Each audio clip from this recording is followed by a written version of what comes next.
আমরা কোরআনে প্রবেশ করছি, দুইটা শর্ত আছে কোরআন শুনতে হলে। ফাস্তামিউ লাহু ওয়া আনসিতু, এটা আমাদের মালিকের ভাষা। কার ভাষা? খুব দামি কথা কিন্তু। এক নম্বরে শোনা তো লাগবেই, চুপ থাকাও লাগবে, কারণ আল্লাহর চাইতে বড় কথা দুনিয়াতে আর কারো হতে পারে না। এমনকি তার মতো সত্য কথাও কার আছে? সুতরাং সত্য একদিকে, বড় আর একদিকে, নিশ্চয় হয়ে থাকবেন। কালিমাতুল্লাহি হিয়াল উলিয়া, সবার উপরে থাকবে আমার আল্লাহর কথা। দল মত জাতি বর্ণ ধর্ম নির্বিশেষে। আজকে এটা শুধু জামাত বিএনপির অনুষ্ঠান না, মানুষ পদবাচ্চে যারা বিবেচিত সবার জন্য আজকের এই অনুষ্ঠান। হাদা বায়ানুল লিন্নাস, মানুষ যারা, তাদের জন্য আপনি বর্ণনা করেন। আমরা সেই উদ্দেশ্য নিয়েই বসেছি। মানুষকে আল্লাহর কালামের ভেতরে গুরুত্বপূর্ণ একটা বিষয় বিবেক, কি বললাম? এখন আর জবাব দেন না, না এটা ক্লাস চলছে। ওনারা ক্লাস নাই কলেজে, আমরা 12 মায়ের 13 ছেলে নিয়ে ক্লাস করছি। জবাব দেবেন একেবারে 1-2 ছেলে পিলের মতো। বলেন তো, গুরুত্বপূর্ণ বিষয় আজকের সাবজেক্টের নাম কি? বিবেক। আরো জোরে বলেন। এখানে যারাই আমরা আছি, 200 বছর পরে যদি এই জমিনে কেউ আমরা ঘুরে আসি, আমার নিজের বাড়ি, বানানো বাড়ি, আমাকে আমার নাতি ছেলে তারা উঠতে দেবে না। বলেন তো দুনিয়াটা কেমন? এই বাড়ি ঘর জমি জায়গার জন্য এমন কোনো কিছু করি নাই, সব আমার জীবনে ছিল, সে বৈধ অবৈধ বলেন। অথচ মাত্র 200 বছর পরে এখন ফিরে আসবেন, আপনাকে আপনার ছেলের 3 পুরুষের পরে আর তারা চিনবেও না, উঠতেও দেবে না। কোরআনে কারিমে আল্লাহ আমাদেরকে কথাটা বারবার আমাদের বিবেকের কাছে ধাক্কা দিয়েছেন।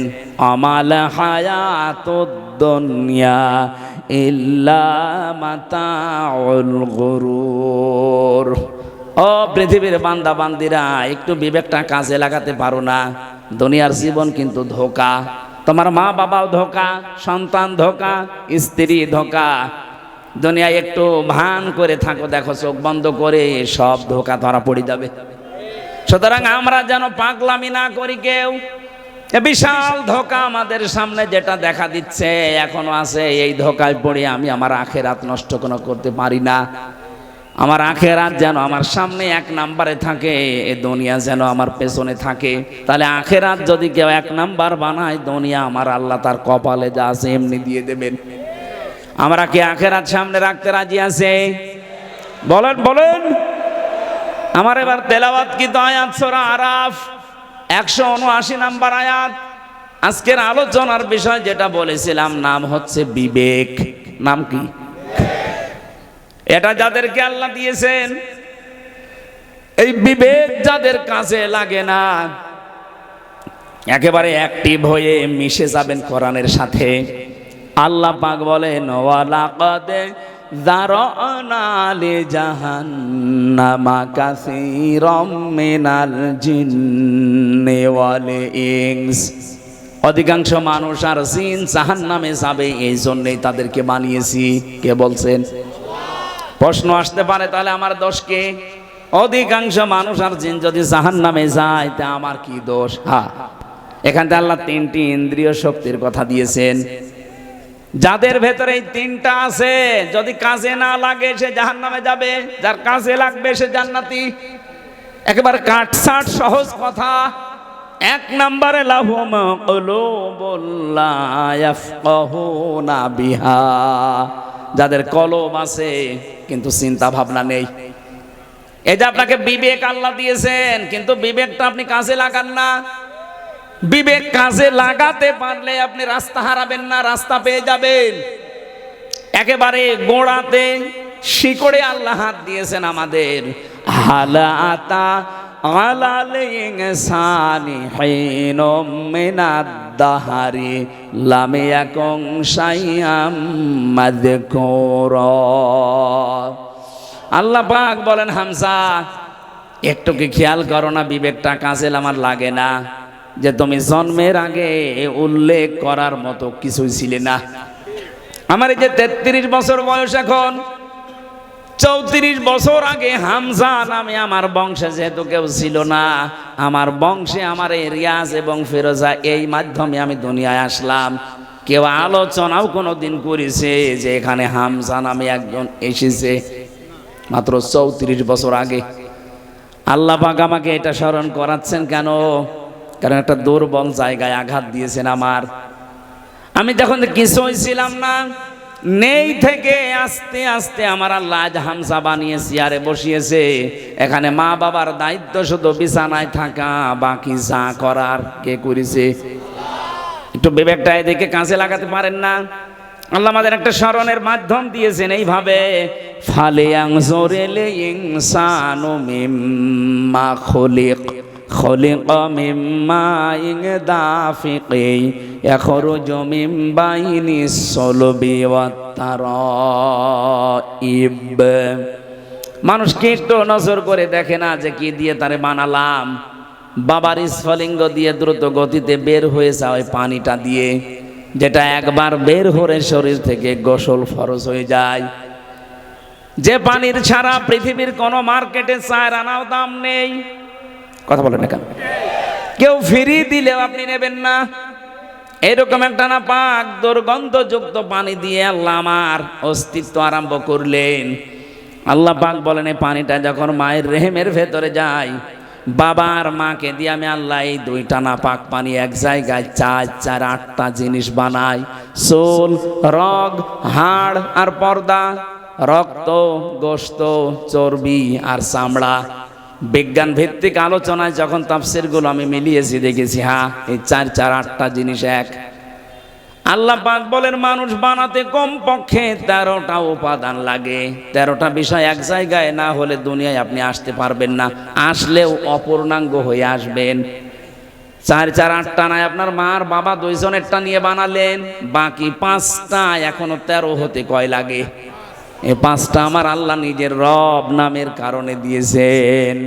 ওয়াজআলা লাকুমুস সামআ ওয়াল আবসারা ওয়াল আফইদা।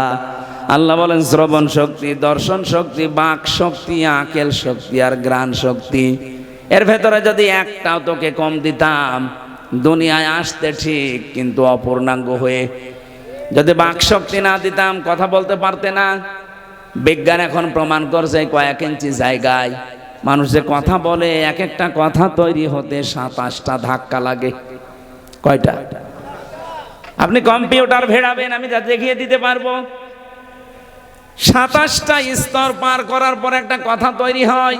পৃথিবীর কেউ আপনাকে এই কথা বলার যোগ্যতা দেয়নি। দিয়েছে কে? দুঃখজনক হলেও সত্য, এই 15.5 বছরে আল্লাহর এই বাক শক্তি জালেমরা কেড়ে নিয়েছিল। ওরা বন্ধ করে দিয়েছিল আমাদের কথা বলার যোগ্যতা। কথা বললেও বলতে পারতাম না। কথা বলেন না কেন? কথা তো বলবো আমার মনে যেটা আছে, যেটা বৈধ কথা ওইটা, অথচ আমাদের কণ্ঠনালী চেপে ধরত। আমরা চাই কিয়ামতের আগে আমাদের এই বাক শক্তি কেউ যেন রুদ্ধ করে দিতে না পারে। কথা বলুন। আমার এই অধিকার আমার আল্লাহ দিয়েছেন, আপনি কেন বন্ধ করলেন? কোরআনে কারিমে আল্লাহ যত বড় বড় রহমতের কথা তিনি জানিয়েছেন, তার ভেতরে 4টার কথা সবচাইতে বেশি জানিয়েছেন। 1 নম্বরে আর রহমানু আল্লামাল কোরআন খলাকাল ইনসানা আল্লামাহুল বায়ান। আল্লাহ পাক বলেন আমি যে রহমান, আমার দয়া দেখতে চাও, পৃথিবীর সবচাইতে বড় দয়া কোরআনে কারিম তোমাদেরকে দেওয়া। লক্ষ লক্ষ নবী পাঠিয়েছিলাম দুনিয়ায়, কোন নবীকে আমি আল্লাহ কোরআন দেয়নি, তোমাদেরকে দিয়েছি। এটা আমার বড় নিয়ামত। এটাই শুধু না, আমি তোমাদেরকে মানুষ বানিয়েছি। মায়ের পেটের ভেতরে আমি আল্লাহ নিজে বানিয়ে শেষ করে দেইনি, কথা বলার যোগ্যতা দিয়েছি। এই যে কথা বলতে পারা কত বড় নিয়ামত। এই আয়াতের ব্যাখ্যায় হাদিস এসেছে, বিশ্বনবী জানিয়েছেন। বিজ্ঞান তো বলেছে 27টা স্তর পার করা লাগে, নবীজি বলেছেন প্রতিটি স্তরে একটা একটা করে আল্লাহর ফেরেশতা বসে আছে। এর কাছে ও, ওর কাছে এ, এর কাছে এ, এভাবে সিরিয়াল আকারে দিতে দিতে সর্বশেষ আমাদের এই মুখের গর্ত দিয়ে একটা কথা আল্লাহ বের করে দেয়। ধাক্কা লাগে কয়টা? 27। বলেন বলেন। আপনাকে যদি এই শক্তিটা আল্লাহ বাক শক্তি না দিত, বাকি 4টা দিত, তাহলে আপনি আসতেন কিন্তু বোবা হয়ে কথা বলতে পারতেন না। আরে ভাই, এইটার জন্য তো কিয়ামত পর্যন্ত সেজদায় পড়ে থাকার কথা। দর্শন শক্তি আল্লাহ আমাদেরকে দিয়েছেন। আলাহুম আ'য়ুনুল্লাহ ইউবসিরুনা বিহা। কি হয়েছে? চোখ দিলাম তোদেরকে, কেন দেখিস না? যেটা দেখার দরকার মানুষ ওইটা দেখে না, যেটা দেখা দরকার না নিষিদ্ধ ওইটার দিকে মানুষের চোখ বেশি। বলুন, একটু কন্ট্রোল করা যায় না নিজেকে? আজ কত মানুষ নিজের বৈধ স্ত্রী বাদ দিয়ে পরকীয়া প্রেমে 180 মাইল বেগে লাইন চালাচ্ছে, নাকি এলাকায় শুরু হয়নি? নিষিদ্ধ বস্তু দেখতে দেখতে চোখের পর্দা কালো হয়ে গেছে। যেটা দেখা দরকার না ওইটা যদি কেউ বারবার দেখে, আমার আল্লাহ চোখের ওপরে 2টা জিনিস দান করে, তার বৈধ জিনিসগুলোর প্রতি ঘৃণা জন্মিয়ে যায়। সেদিন একজন স্ট্যাটাস দিয়েছিল আমাকে, বলছে আমার বৈধ স্ত্রী কয়েক বছর সংসার করার পর একটা সন্তানও দিয়েছে, কিন্তু এখন আমার আর ভালো লাগে না। বাইরের মেয়ে লোক দেখলে খুব ভালো লাগে, আনন্দ লাগে। আমার এই রোগ থেকে মুক্ত হওয়ার জন্য 2টা পদ্ধতি আল্লাহ দিয়েছেন, ঔষধ। এখানে যাদের এরকম অভ্যাস আছে, নিজের জায়েজ স্ত্রী এখন আর ভালো লাগছে না, বাইরেরটা দেখলেই কেমন জানি আকর্ষণ তৈরি হয়, নাকি এলাকায় নেই? যদি এরকম মন মানসিকতা কারো তৈরি হয়, উলঙ্গ অর্ধ উলঙ্গ নাচ দেখলে আনন্দ লাগে, তাদেরকে আপনি কোরআনে কারিমের ঔষধ 2টা বলছি। সূরা নূর 18 নম্বর পারা 12 নম্বর পৃষ্ঠা 7 নম্বর লাইনে 30 নম্বর আয়াত। একটু বাড়ি যে এই আয়াতটা একটু তাফসীর পড়বেন।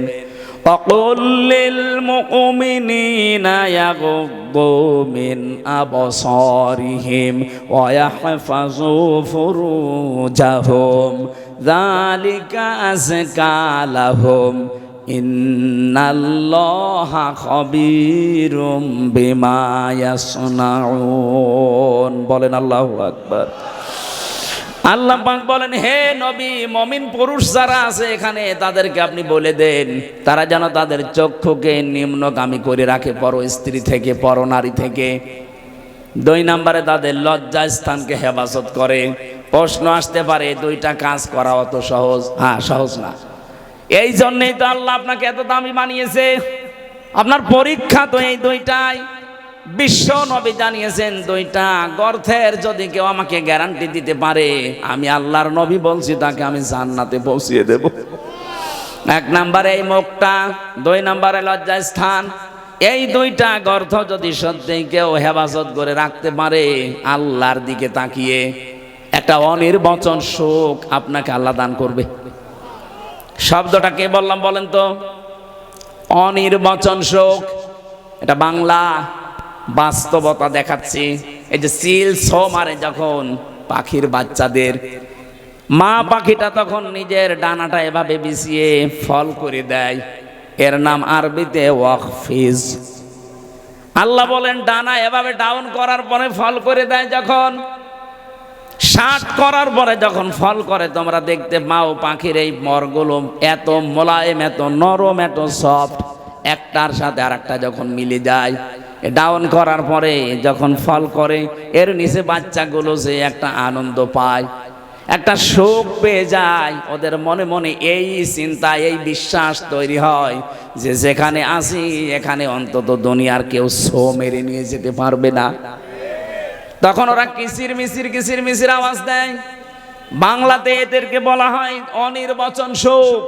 আপনি যদি সত্যি আল্লাহর ভয়ে আজকে আপনার এই চোখের যে গোনা আছে এটা বন্ধ করে দিতে পারেন, আপনার হৃদয়ের ভেতরে আল্লাহ আলাদা ভাবে একটা সুখ নিজে দান করবেন।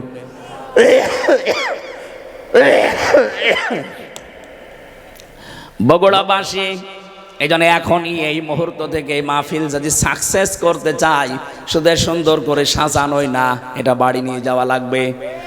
যাদের মোবাইলে এমন দৃশ্য তৈরি করা আছে, ডিলিট করেন।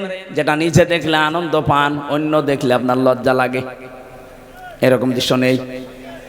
এই কথা বলছেন এখানে। এইরকম দৃশ্য যাদের আছে নিজে দেখলে খুব আনন্দ লাগে, মজা লাগে, অন্য কেউ দেখলেই আপনার লজ্জা লাগে। এটা ডিলিট করবেন কারা কারা হাত তোলেন তো। ওই মুরব্বী দেখি মোবাইল, দেখি দেখি কি আছে, দেখি কি আশ্চর্য। হ্যাঁ, দাঁড়িয়েলা মানুষ কি রেখেছেন আপনি মোবাইলে? এক্ষণে ডিলিট করেন, করেন। আপনার ওয়াজ শুনতে আসাচ্ছে, ওল্টা ফাল্টা জিনিস ডাউনলোড করে আপনি ওয়াজ শুনতে এসেছেন, এক্ষণে ডিলিট করে বাড়ি যাবে। আল্লাহ আমাদের চোখের হক আদায় করার জন্য কয়েকটা জিনিস কোরআনে কারিমে আমাদের সামনে এনে দিয়েছেন। আফালা ইয়ানজুরুনা ইলাল ইবিলি কাইফা খুলিকাত ওয়া ইলাস সামাই কাইফা রুফিআত ওয়া ইলাল জিবালি কাইফা নুসিবাত ওয়া ইলাল আরদি কাইফা সুতিহাত। বলেন আল্লাহু আকবার। আল্লাহ পাক বলেন, ও দুনিয়ার মানুষেরা, নজর করে একটু দেখতে পারো না? চোখ দিলাম, উঠের দিকে তাকাতে পারো না? মরুভূমির জাহাজ বানিয়েছি ওইটা আমি। তোমরা একটু জমিনের দিকে তাকাতে পারো না? এটা বিছানা বানিয়ে দিয়েছি। ওই আকাশের দিকে তাকাও, খুঁটি ছাড়া বিশাল ছাদ মাথার উপরে রেখে দিয়েছি। পাহাড়ের দিকে তাকাও, পেরেক স্বরূপ পাহাড়কে আমি জমিনের সাথে গেড়ে দিয়েছি। ও বন্ধুরা, পেরেক যখন মানুষ মারে, এই যে তক্তার উপরে পেরেক মারা না নেই?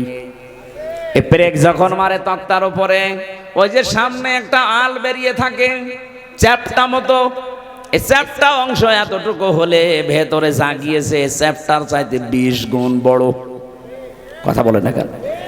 আপনি পেরেক যদি এইটা, আল্লাহ বলেন পেরেকের মতো পাহাড়কে জমিনে গেড়ে দিলাম, তার মানে পাহাড় যত বড় আছে উপরে চাইতে 20 ডবল নিচে আল্লাহ গেড়ে দিয়েছেন।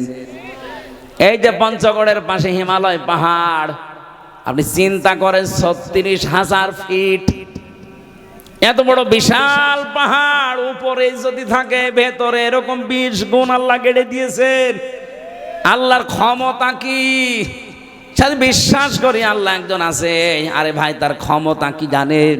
কিয়ামতের আগে তা 7 তবক আসমান আর জমিন পুরাতন কাপড়ের মতো আল্লাহ নিজের হাতের ভেতরে গুটিয়ে নেবেন। জোরে বলেন আল্লাহু আকবার। আল্লাহ আমাদেরকে এগুলো দেখিয়ে দেখিয়ে আমাদের বিবেকটা নাড়া দিচ্ছে। কি হয়েছে তোদের? আমার ক্ষমতা সম্পর্কে ধারণা আসে না? 8, 5, 13টা জিনিস এক হয়ে যাওয়ার পরে আস্তে করে মায়ের পেট থেকে ধরে নিয়ে আসলাম, তোর একটা বারের জন্য বিবেক কাছে লাগে না? কেন তোরে আমি এভাবে বানিয়ে নিয়ে আসলাম? পৃথিবীর অন্যান্য সৃষ্টিকে, এ মানুষগুলো, এই সৃষ্টি জগৎকে আমি কত দুনিয়ায় তাদেরকেও নিয়ে আসি, কিন্তু এত সম্মান দিয়ে নিয়ে আসি না। শুধু আশরাফুল মাখলুকাত হিসাবে তোদেরকে আমি এত সম্মান দিয়ে দুনিয়ায় নিয়ে আসি। মারা যাবার পরে তাদেরকে আমি ফেলে দেব যেখানে সেখানে না, তাদের সম্মানজনক একটা দাফন কাফনের ব্যবস্থা পর্যন্ত আমাদের করা লাগে। কথা বলেন ঠিক কিনা? যে আদমকে এত সম্মান দিলেন বিবেকের কারণে। কিসের কারণে? বিবেক আছে বলে আপনার এত সম্মান। বিবেক না থাকলে আপনি যদি পাগল হয়ে যান, আপনার এত সম্মান দুনিয়ায় কেউ দেবে না। সুতরাং আপনার যে বিবেক আছে, এটা আজকে থেকেই কাজে লাগাবেন। এমনকি জাহান্নামে যাবে যারা, মেন গেটে যে ফেরেশতা দাঁড়িয়ে আছে, দারোয়ান ফেরেশতা মালিক, ও জিজ্ঞাসা করবে, আলাম ইয়াতিকুম রাসূলুম মিনকুম ইয়াতলুনা আলাইকুম আয়াতি রাব্বিকুম ওয়া ইউনযিরুনাকুম লিকা ইয়াউমিকুম হাযা। কি তোমাদের কাছে কি নবী রাসূল যায়নি? এই জাহান্নামের যে আযাবের কথাগুলো তারা কি তোমাদেরকে শোনায়নি, সতর্ক করেনি? প্রত্যেকটি জাহান্নামী মানুষগুলো এক বাক্যে জবাব দেবে, ক্বালু বালা ক্বাদ জানা নাযীর। হ্যাঁ, আমাদের কাছে সতর্ক বার্তা নিয়ে এসেছিল। নবী হয়তো আসে নাই, নবীর ওয়ারিসরা এসেছিল। সত্য কথা বলতে হবে, মিথ্যা বলা যাবে না। সত্য পথে চলা লাগবে, মিথ্যা পথে চলা যাবে না। সত্যকে মিথ্যার সাথে মিশ্রণ করা যাবে না। দায়িত্ব জীবনে যেইটা যেইটা আছে পালন করা লাগবে, কথাগুলো আমাদের স্মরণ করিয়েছিল। কিন্তু মনে মনে ভাবতাম এইটা আর বলতাম ফাকাল্লাবনা ওয়া কুলনা মা নাযালাল্লাহু মিন শাই। মনে হয় বেটা মিথ্যা কথা বলছে, এরকম কিছু আল্লাহ নাযিল করেনি, এরকম ধারণা এই দেশে কারো নেই। এখন এত ভেঙে ভেঙে কথা বলার পরে অনেকের মনের ধারণা না, এ মনে হয় আল্লাহ এরকম কথা দেয়নি, আমি কি বানিয়ে বলছি? বলেন বলেন। তখন ওরা এক বাক্যে জাহান্নামের বেরেশতা দারোয়ানের কাছে বলবে, লাউ কুন্না নাসমাউ আও নাকিলু মা কুন্না ফি আসহাবিস সাঈর। আমরা যদি ওই জামানায় কথাগুলো শুনতাম জীবিত অবস্থায়, আর যদি বিবেক কাজে লাগাতাম, তাহলে আজকে এই জাহান্নামে আমাদের আশা লাগতো না। বগুড়াবাসী বিবেক যাদের আছে এখনো কিন্তু কাজে লাগান, নয়তো জাহান্নামী হয়ে যাবেন। বিশ্বনবী মেয়েদের সম্পর্কে জানিয়েছেন, নেককার মহিলা আল্লাহর কাছে 4টা গুণ বিশিষ্ট নারী। 1 নম্বরে ইদা নাজারা ইলাইহা সাররাতুহু, যার দিকে স্বামী তাকালে স্বামীকে আনন্দ দেয়। আজ হাজারো মহিলা পরিবারে এইটা করে না, এটা মনে করে দুনিয়ার কাজ না, এটা আখিরাতের কাজ। স্বামী বাইরে থেকে যখনই আসবে আপনার কথাবার্তা দিয়ে, অভ্যর্থনা দিয়ে, ওয়েলকাম দিয়ে, ব্যবহার আচার দিয়ে, খেদমত দিয়ে, যেভাবেই হোক তার মনটা তরুতাজা করা লাগবে। নবীজি বলেছেন, কোন মহিলা যদি স্বামীকে আনন্দ দিতে গিয়ে, হাসি খুশি করতে গিয়ে দাঁত বের করে ফেলে, যেই কয়টা দাঁত তার স্বামী দেখে আনন্দ পাবে ওই কয়টা সওয়াব পাবে। ওরা দাঁত দেখায় স্বামী বাদ দিয়ে বিয়াইকে, দোলা ভাইকে। কথা বলেন না কেন? ওয়াইদা গাবা আনহা হাফিজাতুহু, 2 নম্বরে ওই মহিলার জন্য জান্নাতের 8টা দরজা খোলা থাকবে। যেই মহিলার স্বামী বাড়ি থেকে চলে গেলে, অনুপস্থিত থাকলে সে তার নিজের ইজ্জত আবরু সম্ভ্রমকে হেফাজত করে রাখে। কত মহিলা স্বামী বাড়ি থেকে চলে যেতে দেরিও মনে হয় যে ঈদ বেঁধে গেছে ওর। বলেন, পরকীয়া প্রেমে যারা লিপ্ত, মেয়েদের অভ্যাস একটা আছে জন্মগতভাবে, ওরা যদি একবার কোনো জিনিসের শান্তি পেয়ে যায়, জীবন চলে গেলে ওই জায়গা ছাড়তে চায় না। এটা শুধু দোষ ওদের একা না, হযরত আদম আলাইহিস সালামের স্ত্রী থেকে শুরু। জান্নাতে যখন ছিল, শয়তান যে মেন গেটে বলছিল, আকাসামাহুমা ইন্নী লাকুমা লামিনান নাসিহিন, আমরা আল্লাহর নামে কসম দিয়ে বলছি আমি তোমাদের হিতাকাঙ্ক্ষী। গোপন ভিত্তিতে সংবাদ পেয়েছি যে আল্লাহ তোমাদেরকে আরামের শান্তির জায়গায় বেশি দিন রাখবে না, তোমাদের তাড়িয়ে দেবে। হযরতে হাওয়া আলাইহিস সালাম আগে পেছনে চিন্তা না করে মনে করলেন, কি এত বড় আরামের জায়গায় থাকতে পারবো না, মানে বলছে কি করা লাগবে তাই বলেন, যা করা লাগে আরামের জায়গায় থাকতে আমি তাই করব। শয়তানের জন্য টার্গেট নিয়েছিল মহিলাকে। কাকে? বলেন বলেন। মেয়েদের চক্রান্ত যে কত ভয়ঙ্কর, জান্নাত থেকে পর্যন্ত আমাদের চলে আসা লেগেছে।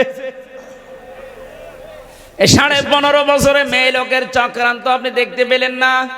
একবার কোন রকমে চেয়ারে বসার পর যে শান্তি পেয়ে গেছে, দুনিয়ার সব মানুষ মারা যাক, চেয়ার আমার চাই।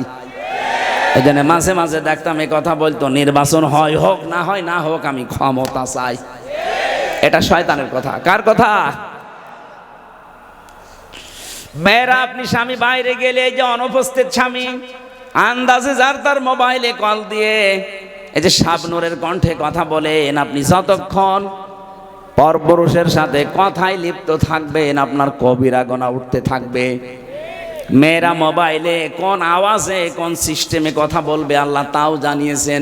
সূরা আহজাবের 32 নম্বর আয়াত, ইয়া নিসান নাবিয়্যি লাস্তুন্না কা আহাদিম মিনান নিসাই ইনিত্তাকাইতুন্না ফালা তাখদাউনা বিল কওলি। আল্লাহ পাক বলেন, হে নবীর স্ত্রীরা, পর্দার আড়াল থেকে যদি কথা বলতে যান, কথা বলবেন সত্য কথা, কিন্তু ভাষা করবেন রুক্ষ সূক্ষ্ম, গরম দিয়ে কথা বলবেন। যার সাথে কথা বলছেন ওনার মনের ভেতরে যদি শয়তান কোনো কিছু ওয়াসওয়াসা দেয়, ওইটার কাজে লাগবে না। আপনি মোবাইলে কথা বলতে হলে প্রথমে সালাম দিয়ে জিজ্ঞাসা করে যদি স্বামী কোথায়, বলে স্বামী আছে বাথরুমে অন্য জায়গায়। কি কি দরকার এমন ঝাঁঝালো গলায় বলবেন, যদি পরপুরুষ হয় ওর মনের ভেতরে শয়তান উকি ঝুঁকি দিলেও সঙ্গে সঙ্গে পাল্টিয়ে যাবে। মনে মনে ভাববে আল্লাহ এ কি মহিলা না আজরাইল। আর যদি শাবনূরের কণ্ঠে আপনি শুরু করেন আলাপ, ও মনে করবে কাজ হচ্ছে। একদিন, 2 দিন, 5 দিন পরে দেখবেন 2 সন্তান ফেলে দিয়ে উনি আল্লাহ রাস্তায় পালিয়েছে। এই জন্য স্বামী যখন বাড়ি থাকে না, স্বামীর সন্তান, স্বামীর সম্পদ, স্বামীর ইজ্জত, আবরু হেফাজত করে রাখা নেককার মহিলার গুণ। 3 নাম্বার, ওয়াতুইনু আলা দীনি যাওজাতিহা। যখন স্বামী বাইরে থেকে দিনের কাজ কারবার করার জন্য থাকবে, তখন তাকে আপনি ছাড় দেবেন, সাহায্য করবেন, সহযোগিতা করবেন, উৎসাহ দেবেন। তো অধিকাংশ মহিলারা এটাই নেই। দিনের কাজে, মানবতার কাজে, 10টা মানুষের কর্মসংস্থান তৈরি করার জন্য স্বামী কাজ করছে, আপনি তার উৎসাহ দেবেন। আরো কথা বলেন না কেন?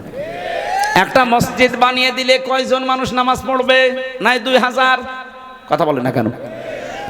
একটা রাস্তা যদি কেউ সংস্কার করে দেয়, একটা ব্রিজ বানিয়ে দেয়, লক্ষ লক্ষ মানুষ রাস্তায় হাঁটবে। 1000 মসজিদ বানানোর চাইতে একটা ব্রিজ, কালভার্ট সংস্কার করা আল্লাহর কাছে দামি। এরকম মানবতার পক্ষে যে কাজগুলো, মানবতাকে সাহায্য করার জন্যে, আল্লাহর দ্বীন প্রচারের জন্যে, কায়েমের জন্যে, প্রতিষ্ঠার জন্যে যারা কাজ করে বেড়ায়, নেককার স্ত্রীর কর্তব্য হচ্ছে তাকে উৎসাহ। খাদিজাতুল কুবরা এইটাই করেছিলেন নবীর জন্য। এই জন্য আল্লাহ তাকে নিজে সালাম পাঠিয়েছেন। সুবহানাল্লাহ বলতে পারেন নাই? আপনাকে সালাম দেবে কি করে? আপনি তারও বাধা দেন। আপনার স্বামী কি মদ গাঁজা খেয়ে বেড়াচ্ছে? সে তো মানবতার পক্ষে কাজ করছে, 10টা মানুষের কর্মসংস্থান তৈরির জন্য চেষ্টা চালাচ্ছে। সমাজের জন্য কাজ করে যারা, মানবতার জন্য, ইসলামের জন্য, তাদের স্ত্রীরা যেন ছাড় দেয়, সাহায্য করে, উৎসাহ দেয়। এটা নেককার মহিলা। 4 নাম্বারে, স্বামী যেটা পছন্দ করে, নেককার হতে চাইলে ওইটা আপনাকে পছন্দ করা লাগবে যদি জায়েজ হয়।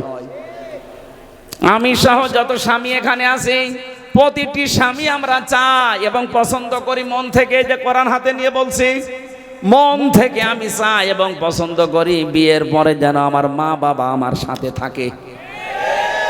কথা বলেন না কেন? কিন্তু 100টার আজ 98টা মহিলা এটা চায় না। হ্যাঁ, নামাজ পড়ে, রোজা রাখে, কালো বোরকা পরে, কিন্তু স্বামীকে মাঝে মাঝে খোঁচায় কি আর কতদিন একসাথে থাকবা, আলাদা হবা না। এই কথাটা শুধু ওই মেয়ে লোকের না, ওই মেয়ে লোককে হাওয়া দিচ্ছে ওই মেয়ে লোকের মা আর বড় বোন। ওখান থেকে শুধু হাওয়া দেয়, আর কতদিন থাকবে একসাথে? আরামে খেতে চাইলে আলাদা হ। এরকম শাশুড়ি আর বড় শালি কার আছে? হাত তোলেন তো। একজন আছে না? কি ইয়ার কি মারা কথা না, ওরা আছে, সত্যি আছে। সম্মানিত মা বোনের, আপনি মনে করছেন আমি নামাজ পড়ি, রোজা রাখি, কালো বোরকা পরি, জান্নাত আমি পাবো না? পাবে কি? কে বলেছে আপনি জান্নাত যাবেন? জান্নাতে যেতে হলে আপনার স্বামী যেটা পছন্দ করে ওটা যদি জায়েজ হয়, আল্লাহর কসম আপনার কষ্ট হলেও মেনে নেওয়া লাগবে। এই যে কয়েকদিন আমি গিয়েছিলাম আগে নীলফামারী কিশোরগঞ্জ থানা, একটা বৃদ্ধাশ্রমে ঢুকলাম। কতগুলো মা আর বাবা বসে আছে, তাদের চোখের দিকে তাকালেই মনে হচ্ছে ওরা সন্তানের জন্য বরদোয়া দিচ্ছে। কত কষ্ট লাগে একটা সন্তান বড় করতে। যারা বাবা আছে জিজ্ঞাসা করে দেখেন, একটা ছেলে একটা মেয়ের পেছনে 25 বছর 22 বছর শ্রম দেওয়ার পরে তার বিয়ে দেওয়া হয়। আমার মনে হয় আমার এই ছোট্ট মেয়েটাকে নিয়ে আমি যে ঝামেলায় আছি, আমাকে নিয়ে আমার বাবা মা ঠিক এই ঝামেলায় ছিল। প্রতিটি মানুষের পেছনে তার মা বাবা ঠিক এইভাবে শ্রম দিয়েছে, অথচ লাইন ধরে এই লাইনে বাবা, এই লাইনে মা বসে আছে বৃদ্ধাশ্রমে। সবগুলোর সন্তানই আছে, এতে সন্তানগুলো নিজেরা বড় ধাক্কা সহ্য করতে না পেরে বৃদ্ধাশ্রমে মাকে রেখে গেছে। সূরা আরাফ পড়েছি। আরাফের প্রথম বাংলা অর্থ হচ্ছে আরাফ মানে প্রাচীর। আরাফ মানে, নবীজি বলেন জান্নাত আর জাহান্নামের মাঝে আল্লাহ একটা প্রাচীর দিয়ে রাখবে। কিছু মানুষকে আল্লাহ দাঁড় করিয়ে দেবে, ওদেরকে আল্লাহ জাহান্নামও দেবে না, জান্নাতেও দেবে না। সাহাবী প্রশ্ন করলেন, হুজুর জান্নাতে দেবে না কেন? নবীজি বলেন এরা আর যাই করুক মা বাবার হক আদায় করতো না, তাদের সাথে খারাপ ব্যবহার করতো। আমার মনে হয় আরাফ নামক প্রাচীর অলরেডি দাঁড়িয়ে আছে। সাহাবী বললেন, হুজুর ওরা জাহান্নামে যায় না কেন? বিশ্বনবী বলেন, ওদেরকে আল্লাহ জাহান্নামে দিচ্ছে না, কারণ ওরা দুনিয়াতে দিন কায়েমের জন্য চেষ্টা করত। সুতরাং আপনার জীবনের মেন টার্গেট বানাবেন আল্লাহর দিনকে করে জমিনে কায়েম করা যায়, সে যেভাবেই হোক। পদ্ধতি যদি এই দুনিয়াতে আল্লাহর পাঠানো সিস্টেমের বাইরে যায়, ওই পদ্ধতি মানা যাবে না, যেটা জিএমবিরা করে না। ইসলাম কোনোদিন এই পৃথিবীতে জঙ্গিবাদ, সন্ত্রাসী, বোমা হামলা এটা সমর্থন করে নাই, করবেও না। এই পৃথিবীর ময়দান শান্ত রাখার জন্য আল্লাহর যে নিয়ম আছে, রসুলের দেখানো যে পদ্ধতি আছে, এইটা অ্যাপ্লাই করে যদি কিয়ামত পর্যন্ত লাগে দিন কায়েম না হয়, আপনার অসুবিধা নেই, আপনি চেষ্টা করার কারণে বেতন পেয়ে যাবেন। কথা বলেন না কেন? আমাদের চেষ্টা থাকা লাগবে। কি করে আলা আলাহুল খালক ওয়াল আমর, এই জমিন আল্লাহ বানিয়েছে, কি করে আল্লাহর জমিনে আল্লাহর দিন এখানে দাঁড় করানো যায়। এটা আমি করতে পারলে ভালো, না করতে পারলেও আমার লস নেই। আমার বিকাল 5টা মানে জীবনের শেষ দিনে আল্লাহ আমাকে বেতন দিয়ে দেবে, আর আমার বেতনের নাম জান্নাত। বেতনের নাম কি? এই জন্য আমাদের বিবেকটা আজকে আমাদের কাজে লাগানোর সময়। দুনিয়াতে যাদের বিবেক কাজে লাগে না, কোরআনের ভাষায় সূরা আনফাল 22 নম্বর আয়াত, ইন্না শাররাদ দাওয়াবি ইনদাল্লাহিস সুম্মুল বুকুমুল লাযীনা লা ইয়াকিলুন। দুনিয়াতে যাদের বিবেক কাজে লাগে না, আল্লাহ বলেন, হে নবী, ওদেরকে মানুষের মতো দেখতে মনে হলে ওগুলো জানোয়ারের চাইতেও খারাপ। আমি বারবার বলছি কেন শব্দটা, কারণ 15.5 বছরে যারা ছিল একটারও বিবেক কাজে লাগে নাই। আপনার যদি বিবেক ন্যূনতম কাজে লাগতো, বিনা ভোটের এমপি হয়ে আপনি বুক ফোলাতে পারতেন না? আপনার লজ্জা করতো না? জনগণ আমাকে নির্বাচিত করে না, আমি পরিচয় দিই করে যে আমি এমপি। আপনার বিবেক কোথায় গিয়েছিল? কুকুরে পোশাক করেছিল বিবেকে? সারা দুনিয়া ধিক্কার দিয়েছে 15.5 বছর, এরপরও মাটি কামড়িয়ে সিয়াদ ধরে পড়ে আছে। আল্লাহ এত বড় লাথি দিয়েছে, এখন আদালতে নিতে গেলেও দেখি লাথি খাই। কয়েকদিন আগে ইনো একটা লাথি খেয়েছে না? শুধু ওরে না, যারা জালেম ছিল প্রত্যেককে লাথি দেওয়া দরকার। এগুলো তো দুনিয়ার লাথি, আখেরাতের লাথি পড়ে আছে। ফেরেশতারা ওদেরকে ফুটবলের মতো পিটাবে। জালেম আমরা কোনোদিন যেন না হয়ে যায়। আল্লাহুম্মা আযানুল্লাহ ইয়াসমাউনা বিহা, যেগুলো শোনার তোমরা শোনো না। কি হয়েছে? কান দিলাম, শুনতে চাও না কেন? উলাইকা কালানাম, এই 3টি ইন্দ্রিয় শক্তি যাদের দিলাম, যারা কাজে লাগায় না, এই মানুষগুলো জানোয়ার। কে বলছেন? বলেন বলেন। আপনি নিজেকে এবার নিজে প্রশ্ন করে দেখেন তো, আল্লাহ আপনাকে বিবেক দিয়েছে, চোখ দিয়েছে, কান দিয়েছে, যাদেরকে দেয়নি তাদেরটা বাদ দিলাম, কিন্তু যাদের দিয়েছে আপনি কি জবাব দেবেন? এক অন্ধ আমার সাথে খাবার খাচ্ছিল, এটা কুমিল্লায়। হঠাৎ থেকে বিদ্যুৎ চলে গেল, আমরা চিল্লা পাল্লা আরম্ভ করেছি। অন্ধ আমার হাত চেপে ধরে বলছে, হুজুর চিল্লান। মাত্র 1.5 মিনিট 2 মিনিট কারেন্ট চলে গেছে, আপনি চিল্লাচ্ছেন। অথচ আজ 42 বছর আমার জীবনে কারেন্ট নেই। আল্লাহ যদি চোখটা সত্যি আপনাকে না দিত, কি হইতো বলেন তো? আপনার জীবনে কত লাতি গোতা, কত মানুষের অপমান অপদস্থ সহ্য করা লাগবে। এই জন্য কাজে লাগান। এটা যদি দেখার শক্তি পেয়েছেন, শোনার শক্তি পেয়েছেন, বিবেকটা আল্লাহ দিয়েছে, পাগল বানায়নি। সত্যি যদি কাজে লাগাতে না পারেন, আপনি আল্লাহর কাছে জানোয়ার। আল্লাহ বলেন, বালুহুমা দল, তার চাইতেও তুই আমার কাছে নিকৃষ্ট। উলাইকা হুমুল গাফিলুন, তুই গাফেল। আর গাফেলের জন্য আল্লাহর বানানো বাগান জান্নাত নেই। মেয়েদেরকে যে 4টা কথা বললাম, যখনই স্বামী আপনার দিকে নজর দেবে, স্বামীকে খুশি করবেন। স্বামী বাইরে গেলে হেফাজতে রাখবেন নিজের লজ্জাস্থান, নিজের সন্তান, স্বামীর সম্পদ। 3 নম্বরে স্বামীকে সাহায্য করবেন, মানবতার কাজে, দিনের কাজে উৎসাহ দেবেন। 4 নম্বরে স্বামী যেটা পছন্দ করে যদি জায়েজ হয়, কষ্ট হলে ওইটা সাপোর্ট করবেন। আল্লাহ মেয়েদের এই 4টা গুণ যদি অর্জন হয়, নবীজি বলেন জান্নাতের 8টা দরজায় আল্লাহ তার জন্য উন্মুক্ত করে রাখবে। আজটা আমাদের জীবনে আল্লাহ যেন পুরাটা সেট করে দেয়, বলেন আমিন। কিভাবে আল্লাহ বানিয়েছেন আমাদেরকে, আমি রেফারেন্স ছাড়া জেলখানায় বসে বসে বই তৈরি করেছিলাম। বাইরে এসে ওগুলো রেফারেন্স দিয়ে দিয়ে ছেড়েছি। ওই যে গাড়িতে আছে, সৃষ্টি জগতের সূচনা। মেয়েদের জীবন সম্পর্কে লেখা আছে, ছেলেদের আছে। দেওয়ার সময় ওটা আপনার স্ত্রীকে, মেয়েকে, বউকে, ফুফুকে ওদেরকে উপহার দেবেন। ওই যে গাড়ি আছে মনে হয় এই গেটে আছে, ওগুলো যাওয়ার সময় নিয়ে যান। আজকের মতো কালকে যেহেতু অনুষ্ঠান আছে, আরও বড় মাওলানা আসবে, আজিজুল ইসলাম ভাই, আমি দোয়া করে শেষ করছি, ওটা যাওয়ার সময় নিয়ে যান। আল্লাহুম্মা আমিন।